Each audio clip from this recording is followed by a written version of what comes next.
Okay. So I too, as somebody who was not a supporter of 277, I want to say that this is an emotional topic, and so I do understand that those around us have been emotional. However, I too reiterate the fact that the negative personal directs are inappropriate.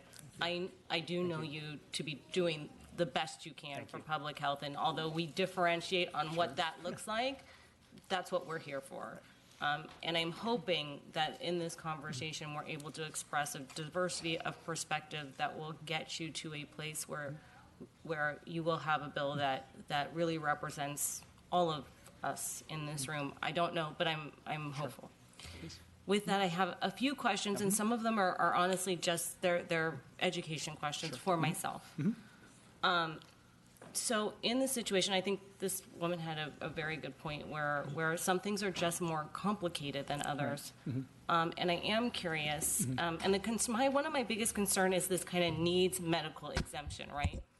Because in the example you gave, you said, for example, a prolonged seizures within 7 days of administration of a vaccine, right? So let's say my daughter has, which I've seen in papers where they say my daughter had a seizure. My daughter didn't have a seizure. My daughter had, to me, what I felt was a strong reaction to a vaccine, and then I opted for a prolonged schedule. My daughter has had her vaccinations, but over a schedule that I was comfortable with because I wanted her to be safe and I want the community to be safe. So, but let's say one child does have a seizure, and be clear, as a mother, my daughter has one seizure. There's nothing you're saying to me. You can put me in jail. There's nothing you can say to me that is not going to try to look very, very carefully at everything that happened within that 24 hours or 48 hours or whatever it was that changed for me to understand. However, my concern, like I get with needs medical exemption, and my question is it says prolonged seizures. Yes. If my daughter has one seizure from a vaccine, why does that not qualify as a reason for me now to be able to investigate? And then my other question is that investigation only on that one vaccine, or is it on the whole course? Is it on the whole course of vaccines? Okay. Yeah, is it? Yes. Yeah, so first of all, in regards to the seizures, I would say is that what we want to do is that we base our medical decisions, again, on science and the evidence. As I mentioned earlier, is that there are things we know, and then there's things we don't know, right? So we know that vaccines don't cause autism. That's settled. That's been studied over and over again, right? Let me share with you, perhaps, there was actually a story, there was a story written in the Washington Post, and I should get that to you. So what happened is that when they first came out with the diphtheria, tetanus, pertussis vaccine, okay, they first came out, they did note that there was a slightly higher rate of seizures, fever and seizures associated with children who got that vaccine, right? And so, in fact, it was in the contraindications and precautions, it says, well, if you have a seizure, we don't give anymore. And I remember when I was in training, that's what we said, like, okay, well, if they have a history of seizures, don't give the DTaP vaccine. Actually, then it was DTP. It was before the app part, but the cellular, right? But people also wanted to investigate because they didn't know they didn't know that. They said, well, is it this vaccine or is it not? And people actually did studies, and actually what they found out that a lot of them were actually due to a genetic condition called Dravet syndrome. Dravet syndrome is a genetic condition where a child will develop seizures and some developmental delay, and of course, it's triggered. The first symptoms are triggered usually by some inflammatory event. So it could be getting a vaccine, it could be a cold, but it's not caused by it. So in fact, they investigated and they found that children who, whether they were vaccinated or not, had the same rate of seizures and other symptoms related to this syndrome. Okay, I think, but let's go broader than that, okay? Because I know what you're trying. I get what you're saying there, but let's say it's my daughter gets 104 fever. Okay. And obviously that's not prolonged, but it's dangerous. Or is that? I mean, I'm not a doctor, so is 104 fever qualifies to me as dangerous emergency room time, right? No, not necessarily. But let me just get something that happens that. Well, see, to me, I felt like a fever was enough for me to consider how to deal with mine. But my question is, if a situation happens that is dire enough that my daughter needs to go to an emergency room, and it's obviously temporary, it's not 7 days, whatever that situation is, why doesn't that qualify for a reason for me to have the opportunity to have a medical exemption to review what that looks like? And then why do I need to be concerned that as it goes through the appeals process that somebody else might decide that then my daughter still needs to have the vaccinations? Yeah. I'm allergic to red wine. I have a glass of red wine. I didn't know it. I know it's a total bummer. It is Trust a me, bummer. I'm a single mom of a 4-year-old, and being allergic to red wine sucks. White just doesn't cut it, right? Yeah, no. So, but I drank red wine forever. I wasn't allergic to it. One day I had a glass of red wine. My throat closed, and I was in an ambulance. I was scared. What if if situations like that occur, Sure. I'm not sure. I don't understand why that doesn't qualify. I don't want it just to qualify for that one vaccine. I then should have the opportunity to explore them all. Okay, so I would say, first of all, again, this goes back to is it possible that's caused by the vaccine, right? And as I said, there's things we know and there's things we don't know. So actually, if I can just refer, you said high fever. There's a condition we know that children can develop what's called febrile seizures, right? That's actually caused by a rapid rise in their temperature. All right, and they can have a seizure. We also know, by the way, that children who have febrile seizures actually grow out of them, and there's no long-term neurological sequelae. All right, and it's not directly associated with vaccines, although some vaccines can cause fever, and therefore this can happen. Trigger the reaction. But that would not.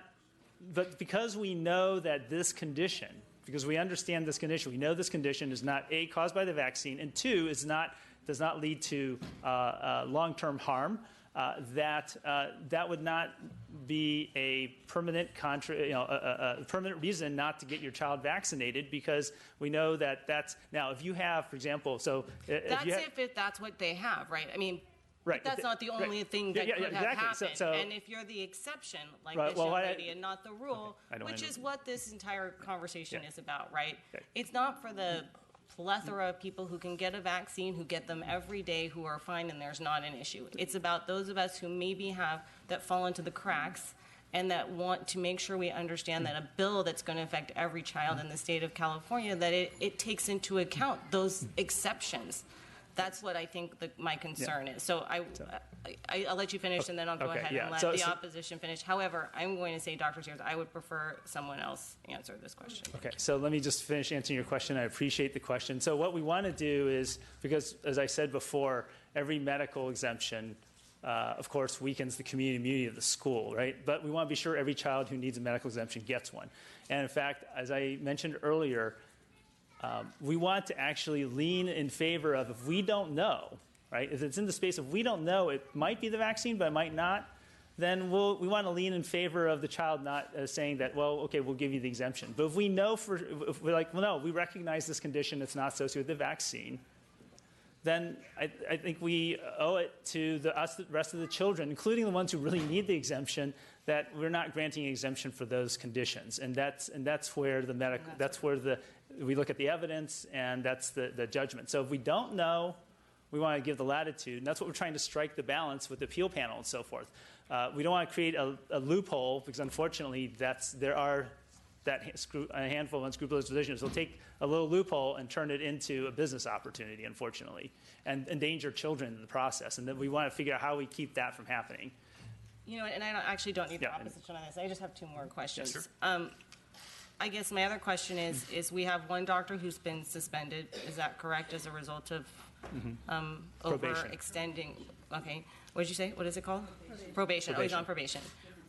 Different stages of probation. Okay. And I understand, and I have no doubt that there are always people who take advantage of the system, of any system. Reality. And you said you had 200, is it 200 complaints or cases of others in process of being in probation? How many doctors besides the one are in the process? Let's bring up the medical board person to answer the question. Thank you. It's the medical board. All right, so you're close. It's 179 complaints that we received. And those are complaints about doctors who are just over exemption. Okay. Related to a medical exemption. And then we've had, like you said, 1 action taken resulting in probation, We have Oh, 100. he said over what time period, sorry? Oh, over what time period since SB 277? Well, since the last few years. Yeah. 3 years. Over 3 years, it's Since that bill has Okay. become into law. And then we have currently 103 investigations pending, so they're going through the process. And we've had to close 49 complaints due to insufficient evidence. I guess my question is one has been in 3, oh, sorry. 1 in 3 years has been found or is in probation, and you have about somewhere in 200 in investigation. Part of me wonder if maybe this might be a little heavy-handed, a little bit, but that's a question probably for another later conversation. I know we're not going to all agree on that. Do I have any other questions? I think I'm good. I think I'm not good. Let me back that up. It's just for me, like I said, this is kind of one of those super emotional conversations. And, well, actually, I do have a question. If someone has if family medical history is part of the conversation, can you give me an example of a time when family medical history would allow me a medical exemption that would not require my child to get a vaccination at the onset? Yep. So, for example, actually in the CDC guidelines themselves, if your child has a first-degree relative who has a congenital hereditary immunodeficiency, you get a medical exemption for the MMR and varicella. So basically, So just for 2. Yeah. Well, those are the ones where there's the risk because they're live virus vaccines. I also, if I may just say, is that, and I'm blanking your name again. Lacey Scott. I think if you're being followed by an immunologist, you have a complex situation. Again, I can't predict into the future, but that's the kind of situation I would think that knowing my colleagues would be that, if I was on a peer review panel, I'd say, well, this seems like this looks real, right? They're followed by an immunologist. That person is someone who's, and I mean, it's clearly immunosuppression. Their family members involved. That's the space where it's like, I want to give them the benefit of the doubt. We're not saying it's strictly CDC. And by the way, the CDC guidelines do give, saying that if you're immunosuppressed and so forth, they do actually allow you to get exemptions for those reasons. So I understand the concern that maybe we don't quite fit in the box, or you're not sure whether you fit in that box, but that's why we also put in the process. By the way, we also say the CDPH clinicians can do standard of care too. So they're not entirely tied. I think those are the ones where you go, you know what, they're followed by a specialist. They clearly have, it's well documented. That person is going to like, okay, well, let's give that person medical exemption. The person that says, well, I had something happen to my uncle, and I want a medical exemption for my kid, and someone's writing a lot, saying that, oh, well, there's a family history of immunodeficiency, but the child, and there's no documentation of what the immunodeficiency is, a distant relative. That I think that requires more investigation and inquiry, and if they can't prove it, then that's probably more of an excuse than anything else. Someone who's actively under care by a specialist in immunology probably would get quite a bit of deference to that specialist. However, Lacey is still concerned, so can I just hear from you? I apologize if that's not your question. That's okay. And maybe this could clear it up if I explained really quick what happened in our scenario, and then you can even answer how you would suggest it would be treated. So before I found out that I was immunocompromised, I was receiving vaccines, and I received a DTaP vaccine and had a very severe reaction that included vertigo for 2.5 weeks. I couldn't get out of bed. I had horrible joint pain and swelling where they had to cut off rings. I had flu-like symptoms, horrible stomach aches. I had vision disruptions where I was seeing floaters besides the vertigo. And I lost partial hearing in my right ear for up to 2 months. It luckily came back, so I can hear again. But this was a very extreme reaction. And when I went back to my doctor, I actually called because I couldn't go back right away because I couldn't get out of bed. They told me that I must have caught a virus. We didn't know that I was immune compromised at the time. I started vaccinating my children. They ended up having their first DTaP and did not have a vaccine reaction. It wasn't until their second DTaP that they had the same exact vaccine reaction that I did. I called their pediatrician, and they told me they must have caught a virus. And so it made me as a mother realize I needed to look deeper into what was going on with our immunology. And I had already been diagnosed with autoimmune disorders, so I knew that there was something off with my body. So that's when I finally was referred to UCSF, and they did the $1 million workup, because CVID is a very difficult diagnosis. Only about 1 in 700 people in the state of California have what I have, so it's rare. And luckily, we didn't, in the meantime, vaccinate them again. We had held off. So like you said, you start looking at this and waiting and holding off as a parent. But we wouldn't, under this law, I don't feel like we would have been given the time to do that.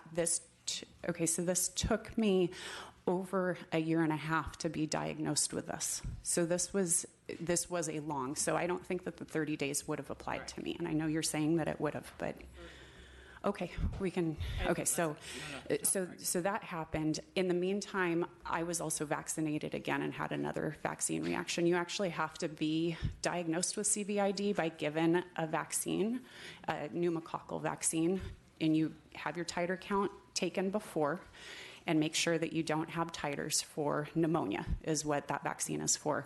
Then you are given the vaccine, the pneumococcal vaccine, and then they take the titer count again after, and then they did it again because I didn't respond at all. I had no titer counts show up. Then they did it again at 2 months after, still no titer count. And so at that point, I was diagnosed with CVID, and we realized that that was a vaccine reaction that my children had, as well as myself. At that point, then, I had to go get a vaccine exemption, which, yes, it was very easy at that point, but I'm concerned with this 5 exemption rule is, will doctors stick their neck out on the line for people like me that don't fit into that category? Specifically, yes, as Senator Pan had said, we're exempt completely for MMR and varicella being immunocompromised. That's no question. But the DTaP, because it doesn't fall within those guidelines, and my pediatrician didn't even document their chart because it was just a normal virus, is what she had said. It worries me because our documentation, I had to add it afterwards, which what is that going to make me look like, adding to my children's chart? And then also, when I complained about my vaccine, what I was thinking was a vaccine reaction too, my doctor again didn't write it in my chart as a vaccine reaction at that time either. And so it starts to get tricky. And then hepatitis B, so we have what is called serum sickness, and that's why we're reacting. So you're familiar with serum sickness. And so serum sickness, I know this gets very complex, and I know you all are not doctors, but this is what we're looking at with people like myself, is serum sickness. They say that the reason why we react this way is because and both the DTaP and the pneumococcal made me react this way, is my antibodies get trapped inside my tissue, joints. It could even be brain and make your brain swell. And so my antibodies will get trapped, and for some reason, my body doesn't get rid of them. And they are guessing that that's what's happening to my children too, although again, it's very difficult to diagnose CVID, and at any time you can develop CVID. So it's not something I was born with. You develop it over time. And so right now, they don't think that they have CVID, and they don't know why their bodies are reacting to vaccines like mine. So I, again, have this kind of Swiss cheese of medical records not explaining. Right. And so these are the types of situations that we're truly concerned about. And just to be clear, your concern about the limit of 5 is that no one likes to be called to the principal's office, right? Like no one wants their 5 exemptions and then get called and all of their stuff is reviewed, and then all of a sudden, by subjective, a peer of 3 people who may or may not have a different perspective, who may be more heavy-handed or less heavy-handed, then make a choice on this doctor's and ability to decide or to analyze. And then if yours does not qualify on the higher end of those 10 that maybe, you can keep shaking your head, but this is a legitimate concern and she has it. So I think it should be expressed. And I think this is what she's trying to say, is that the concern is that once there is that threshold, you hit that threshold, you get called to the principal's office. First of all, does anyone ever want to get called to the principal's office? No. No. And then second of all, once there's, let's say, 10 of those, is there the feeling or need by this peer review, depending on the perspective of that peer review, which is out of all of our control, then whether or not you qualify or not, because maybe there's someone who does fall dead in line with the CDC guidance. I just want to make sure I'm clear. You don't have to keep going. You've been through a lot. You don't have to No, keep that's going. okay. And one of my concerns, too, is will that peer-to-peer review truly be, as a question was asked earlier, a doctor to doctor? Because they do that for insurance. Right, So my I know. immunoglobulin therapy gets denied all the time. It's Right. $10,000 a month that my insurance company. So they try to get out of that. And when a true peer-to-peer review is done, my immunologist gets on the phone with my insurance doctor and they talk back and forth. They have my records, but they've denied my claim. And so I'm concerned about this 3-doctor panel. They'll have my records, but what if they deny me and they don't have that peer-to-peer talking with my immunologist review? And so that's why I think it would be really great to include in this bill, and an intelligent add to this bill would be having that peer-to-peer review, either a conference call or in person, and allow, I mean, I'm luckily very heavily educated on this topic because of what I've gone through, but allow parents like myself to be there and explain our situation too, and make sure it's not just some doctor missing something that has happened to us or misunderstands it just by looking at a piece of paper. Thank you. Thank you for the time. Thank you. I hope, like I said, I think it, I mean, I don't go up on these ever. I never go up on them because I want the freedom to make the choices for my family and my child. And I struggled with that when I came here because my daughter was an infant when I first got elected, and I got on airplanes every week, twice a week. I flew my daughter back and forth. You do. And after having an incident with a vaccine, it was really a hard choice. It wasn't something that came easy. I didn't put her on a prolonged schedule because it was convenient for me. I did it because I truly was concerned about the health and well-being of my daughter, while still obviously wanting to participate in the community and have the community a safe place as well. And so, although I understand how important, I know how important these are, I know how important this issue is to you and so many people, my colleague next to me as well, who I am a huge fan of. However, I hope you're listening to some of the challenges that are part of this bill, and I really do thank the committee for the time and effort that you guys have put into making the adjustments on this. But today, I will not be able to support it. But I thank you for the time that you've put into it so far.